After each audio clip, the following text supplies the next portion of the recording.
Resiko telat bayar di Shopee lebih dari 7 hari. Nah, ada yang bilang baru telat 7 hari, DC sudah menghubungi di luar kontak darurat. Artinya di luar kontak darurat itu adalah ya menelpon atau mungkin WA, pokoknya menghubungi lah ya. Orang-orang yang ada di kontak HP kalian, tapi itu bukan yang kalian daftarkan sebagai kontak darurat kalian. Nah, kalau kayak gini gimana? Dan apa solusinya? Apakah ini bisa dicegah? Karena ini kan sesuatu yang memalukan gitu ya. Orang-orang yang mungkin kita nggak terlalu dekat, tiba-tiba ditelepon terkait masalah hutang kita. Nah, ini kan akan jadi sesuatu hal yang memalukan.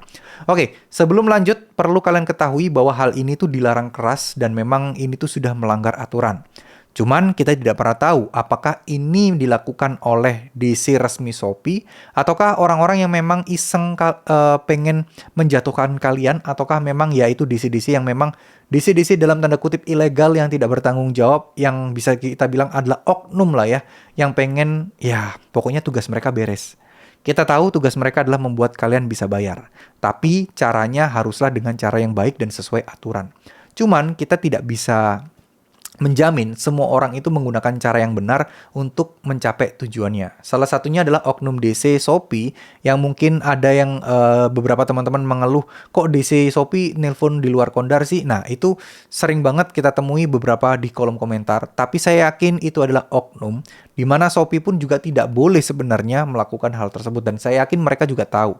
Ya, mereka tidak akan melakukannya dan tidak akan melakukan pelanggaran karena mereka juga diawasi dan diawasi dan juga masih berada di bawah pengawasan dari OJK, dinaungi.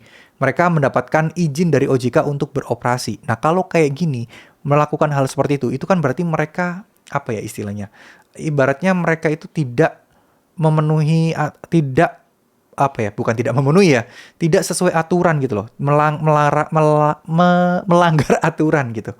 Nah, bagaimana cara kita untuk mengatasinya? Jangan tinggal diam.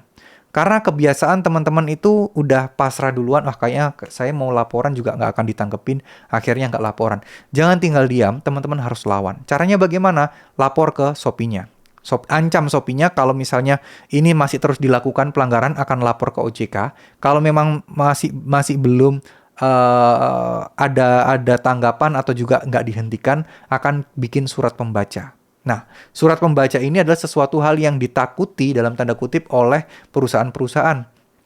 Atau mungkin ya ibaratnya kayak keluhan-keluhan customer itu bisa menjatuhkan nama baik mereka, dan untuk menjaga nama baik mereka, pastinya mereka akan mengusahakan agar masalah ini bisa diselesaikan secara internal aja.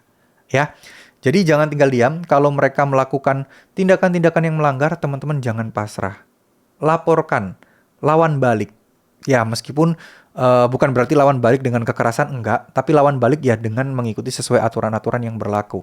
Oh, hal ini nggak boleh, oh hal ini boleh, dan seterusnya. Nah, teman-teman harus berjuang di sana. Ya, dan saya rasa juga nggak semua orang kok yang baru telat 7 hari udah dapat DC yang dalam tanda kutip yang nggak bertanggung jawab seperti itu atau oknum DC seperti itu. Banyak juga yang telat 1 bulan, 2 bulan, 3 bulan masih aman-aman aja. Ya cuman memang dia diteleponin terus dan mungkin sempat juga didatengin DC lapangan ke rumah, tapi kan sekali lagi tidak semua. DC lapangan Shopee juga nggak banyak ya teman-teman, masih di area Jabodetabek aja. Jadi saya rasa teman-teman tidak perlu khawatir dan teman-teman tidak perlu panik terkait hal seperti ini.